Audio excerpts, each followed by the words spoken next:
I want to play this for you. Jake Tapper, the CNN guy, you probably don't know, but a guy on CNN who tends to be far more left than he is right. Let's just put it that way. So this anchor over on CNN has just been like an attack dog going after Trump over and over and over again. And now all of a sudden today, as all this comes out, as Hope Hicks breaks down there on the stand while giving her testimony, says Michael Cohen's basically not a nice guy. So again, jury, are you really going to go with Alvin Bragg, given that his star witness happens to be Michael Cohen? And Jake Tapper suddenly gets hit with an epiphany, which is, why does Michael Cohen get to say all this bad stuff about Trump, but Trump can't talk badly about Michael Cohen? Maybe we should reconsider that or rethink that, etc. This is a big deal, guys, because this is a CNN, and we know where they stand, anchor now coming out saying something that, well, if you ask me, sounds a lot more, how shall we say, positive than what we would typically hear, right, from CNN vis-a-vis Trump. I want to play this for you right now. This is from just a short time ago, and you see Jake Tapper here on CNN singing a different tune.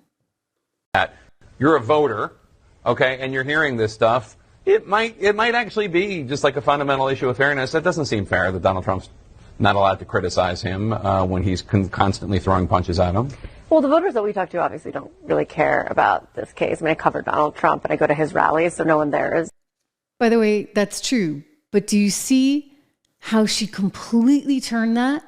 Let's go back and listen again. He actually makes a really interesting and important point. She completely ignores it. She's not willing to go there. Listen again.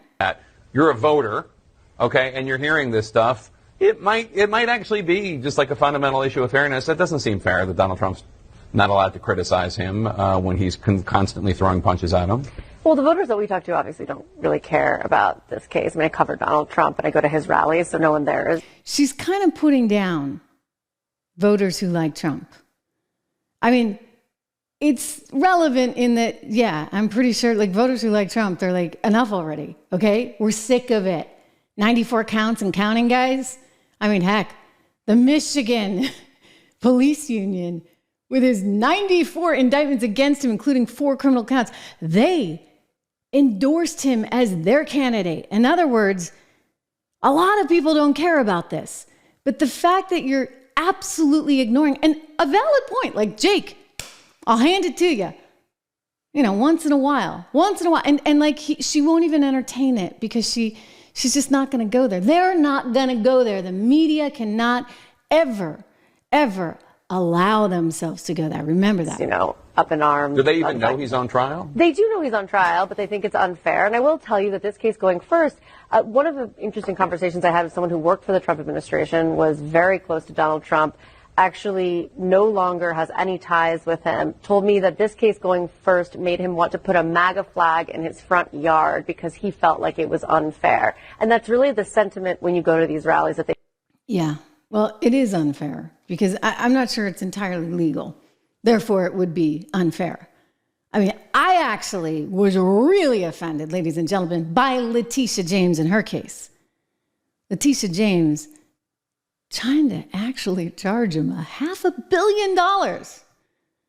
Think about that. I mean, $175 million, that was pretty egregious. And she wouldn't even take the bail, the bond, right? Remember that one? That was unbelievable. Finally, the judge said, hey, girl, you got to actually take this thing. It's incredible. I mean, that case blew me away. But, I'm a business reporter. I've been a business reporter my whole career. And so I'm looking at that going, well, wait a second. Where are the damages? How is the punishment for that alleged crime in any way at all in line with what was alleged? I mean, it's not, okay? It's absolutely positively not. And so I think this is pretty crazy. You got him tied up for 4 out of 5 days? He can't even campaign? Come on. That sounds like election interference to me. What do you think?